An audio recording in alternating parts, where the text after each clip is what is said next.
I don't have much to say about this other than like I am rooting for Dortmund. I can't stand Real Madrid. But the only like the guys like Slaughterback, the back guys, they're basically going to have to let these guys take it to them, stop guys like Vinicius and Bellingham, and hope to get a turnover and bury it on transition. Am I wrong? I really don't see them coming out of this. But then again, nobody saw them going this far to begin with. What do you think?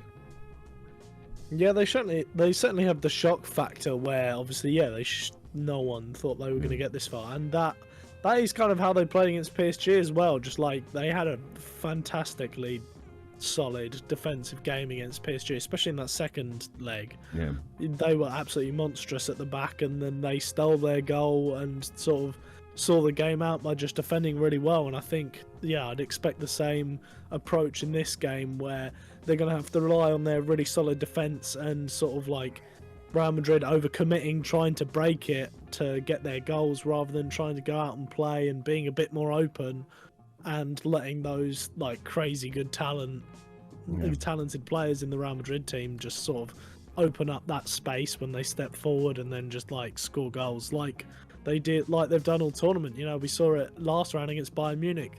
You know, they stepped forward just a bit and then all of a sudden Kroos finds a fantastic ball in through to Vinicius, who flies in behind, gets a chance. You know, Rodrigo scored a goal by doing that, by flying in behind into the space. And so, yeah, I think the approach for Dortmund is just play like you did against PSG. Hope you have an absolutely unbelievable defensive game again like you did against PSG, and, you know, try and find your goal somewhere in there and win it that way. Unfortunately, I think they're going to have to underestimate Dortmund a lot, get caught overcommitting, like you said. And I think, and I just don't see a team like Real Madrid do it.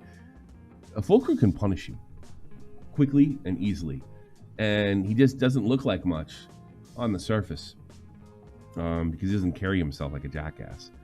But he can punish you, and if for some reason they can get him, he will finish. He is a deadly, deadly finisher, one of the best in the world.